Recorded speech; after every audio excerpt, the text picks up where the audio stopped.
Okey, begini senang cerita beginilah. Siapa yang makan cili, dia akan terasa pedas.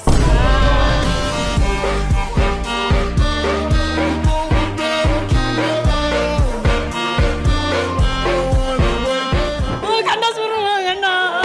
Balas kejap boleh. Balas. Boleh. Fae suka potong kuku. Apa tu?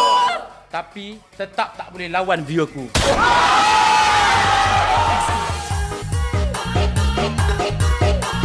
Double kill.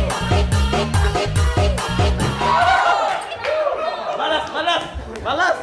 Lokman, balas. Aisyah masak nasi goreng. Tak sedap.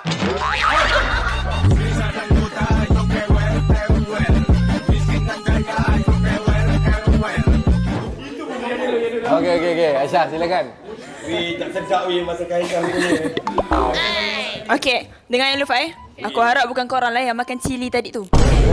Panas sih. Okey, ayat ni untuk Luqman Musa. Luqman Musa pergi menjaja. Apaan tu? Datang AI asyik nak bercinta. Patutlah orang yang dah pakai kereta kau dengan motor kau je.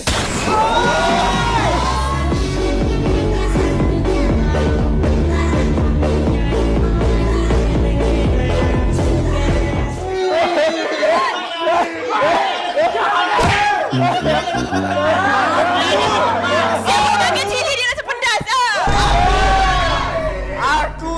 Aku nak bagi yang baik-baik. Sampai sini aku rasa nak bagi yang jahat. Dengar sini Tak nak baik Aisyah, backup Malko tu. Malkodok. Ya. Jaga partnermu baik-baik ya. Malkodok tanam baja. Apaan tu? Jangan bangga berpartner dengan Aisyah sebab dia hanya spare part aku je.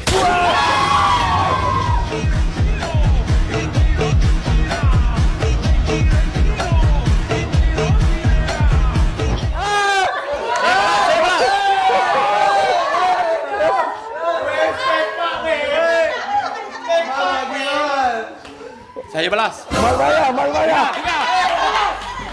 Lokman suka main dadu. Cakaplah apa pun, kau tetap sendu.